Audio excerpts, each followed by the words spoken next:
केवल मथुरा को दूर ही दूर से देखेंगे और लौट कर तुम्हारे पास आ जाएंगे। दूर ही दूर से बाबा जी हम नगर देखेंगे, सौगंध तुम्हारी खा रहे हैं, कोई नहीं उधार नहीं।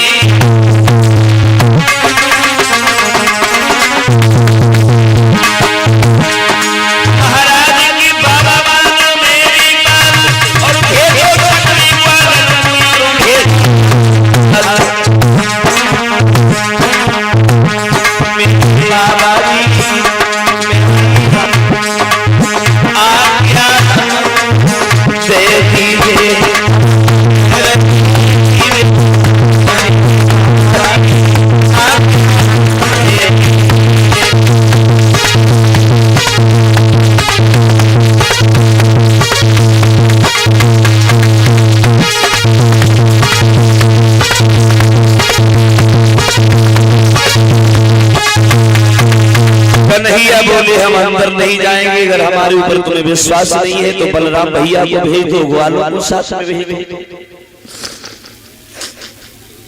उसी समय बाबा नंद ने बलराम को इशारा दे के पास बुलाया है, ऐसा करो कन्हैया के साथ में चले जाओ और मथुरा को देखने के बाद अतिशीघ्र लौट के हमारे पास में आओ। अब बलराम ग्वालों को साथ लेकर के चले, आगे आगे बलराम है, बीच में ग्वाला है, कन्हैया को सब दिया। लेकिन चलते समय बाबा नंद ने एक बात और कही है, श्याम जा तो रही हो लेकिन एक बात का ध्यान रखना, मार्ग में चाहे तुम्हें कोई भी मिल जाए और कुछ भी कहता रहे तो किसी से भूलोगे नहीं।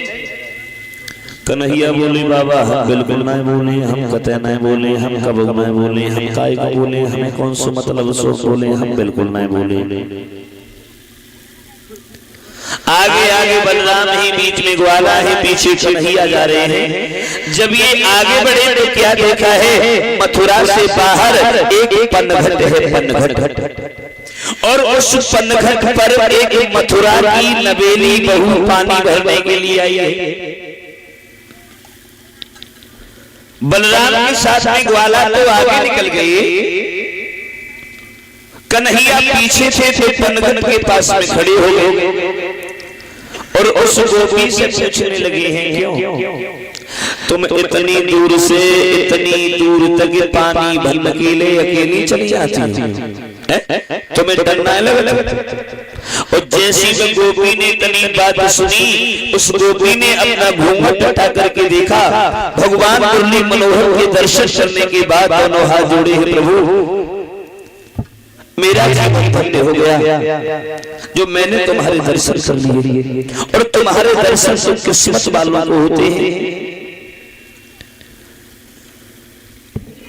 उधर मनसुखा की नजर कन्हैया के ऊपर पड़ी, और जैसी मनसुखा ने कन्हैया को गोपी से बात करते हो देखो सोई बलराम से बोलो, देख ले भैया देख ले,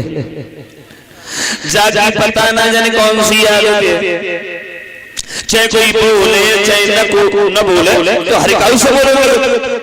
और जैसे बलराम ने कन्हैया को देखो सोई आवाज लगाई, श्याम इधर आ। जब बाबा नंद ने ये कहा था कि तुम किसी से भूलोगे नहीं, फिर तुम क्यों बोले, क्यों बोले? कन्हैया बोले भैया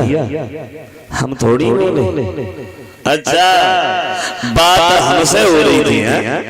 तुम नहीं बोले हम बोले। कन्हैया बोले भैया बात ये नहीं है, फिर क्या बात है? कन्हैया बोले भैया तुम सब लोग तो आगे निकल गए, हम सबसे पीछे थे, तो उन्होंने हमें रोक के हमसे एक बात पूछ ली, हमें जब बताओ तुम सब लोग एक ही गांव में रहते हो या तो अलग अलग रहते हो? हमने सो बताई, हम थोड़ी बोले। बलराम बोले हैं श्याम अब तुम पीछे नहीं चलोगे, मेरे साथ आगे चलोगे। कन्हैया बोले हमें क्या है, चलो हम आगे चले।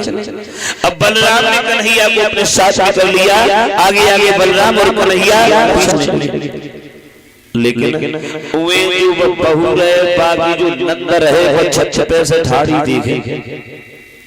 और पानी जैसी दृश्य देखो सोई मन में सोचल लगी रे कुआ में पानी भर लगी माने जाती और घंटन में ठाड़े होके बतलाती आज ने आए जाते और ओए ओने तो घड़ा भर के सर पे धरो लेके घरे पहुंची घड़ा घनौची पे रख के न पाओ सोई नंद कूद के सामने पहुंची कुआ में पानी भरने बहाने जाती है और घंटन पर ठाड़े होके बतलाती हूं आज आए जाते सच्चा को भैया तुम हमने जो कर लई गई छरवा मेरू ना होना है कौन था ये बहू बोली दीदी बरसों से जिनकी हमने प्रशंसा की है जिनकी प्रशंसा सुनी है जिन्होंने पूतना सत्तासुर प्रणाव्रत अकासुर बकासुर जैसे राक्षसों का वध किया है वही कन्हैया थे साथ में उनके बड़े भाई भी हैं बलराम और जैसी ने तनी बात सुनी सुई बोली भाभी तुम्हारी तो किस्मत खुल गई जो तुमने कन्हैया के दर्शन कर लिए अब हमें जब बताओ जब कन्हैया कौन से हैं बलराम कौन से बबोली हम बिल्कुल नहीं बताए क्यों बोली पहले मैं गाल छरवाले हम बिल्कुल नहीं बताए बोली नहीं मैं किसी से नहीं कहूंगी बताओ कौन से कन्हैया है कौन से बलराम है तो वो लड़की समझा करके बोली है सुनो दीदी पहनाए वही वीरवर ही ओ ये सुधांग के दुलारे